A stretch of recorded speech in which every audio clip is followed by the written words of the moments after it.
कि ये जो ब्रेन वाला टॉपिक है ना एनसीईआरटी में बहुत कंफ्यूज करता है। हमें असल में पता ही नहीं लग पाता कि ब्रेन के किस पार्ट में क्या क्या आता है। तो टन टनाटन टन टन टारा ये आपके सामने इंसानी दिमाग यानी ह्यूमन ब्रेन बनके तैयार हो गया है, जिसके 3 पार्ट होते हैं, fore brain, mid brain and hind brain. तो सबसे पहले हम देखने वाले हैं फोर ब्रेन। देखो भाई, इसको इस तरीके से पढ़ना, जिंदगी में कभी कोई कंफ्यूजन नहीं होगी।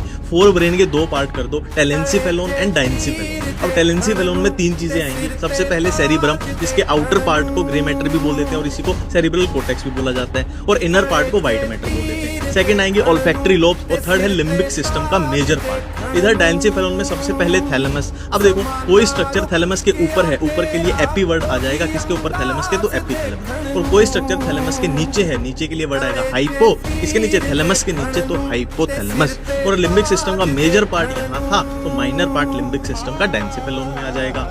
अब बात करते हैं लिम्बिक सिस्टम में क्या क्या आएगा। देखो, लिम्बिक सिस्टम बनता है limbic lobe plus amygdala plus hippocampus plus hypothalamus, इन सबको मिला के बनता है लिम्बिक सिस्टम। अब बात करते हैं मिड ब्रेन की। मिड ब्रेन में 2 चीजें आएंगी, cerebral aqueduct and corpora quadrigemina. देखो, इसमें आ रहा है डक्ट, डक्ट से याद आएगा कैनाल है एक, जो कहां से पास होती है, मिड ब्रेन के थ्रू पास होती है। अब इसमें देखो, कॉर्पोरा का मतलब होता है बॉडी या स्वेलिंग्स, क्वाड्री का मतलब होता है 4, जेमिना का मतलब होता है पेयर, मतलब स्वेलिंग्स हैं कितनी है, 4 हैं, और पेयर में है, पेयर में है तो 2 + 2 हो जाएंगी, 2 सुपीरियर 2 इंफीरियर। अब लास्ट में हम देखने वाले हैं हाइंड ब्रेन, जिसमें 3 कंपोनेंट होते हैं, पोन्स, सेरिबेलम, मेड्यूला। पोन्स क्या करता है, इंटरकनेक्ट करता है ब्रेन के डिफरेंट रीजन्स को, इसीलिए इसको रिले स्टेशन भी बोल दिया जाता है। सेरिबेलम क्या है, कन्वोल्यूटेड सरफेस है जो एडिशनल स्पेस प्रोवाइड करता है, जाहिर सी बात है किसके लिए, न्यूरॉन्स के लिए करता है। मेड्यूला में सेंटर्स प्रेजेंट होते हैं, जैसे कि रेस्पिरेशन के लिए, कार्डियोवैस्कुलर रिफ्लेक्सेस के लिए और गैस्ट्रिक सिक्रीशंस के लिए। एनसीईआरटी ऐसे ही लिखती है।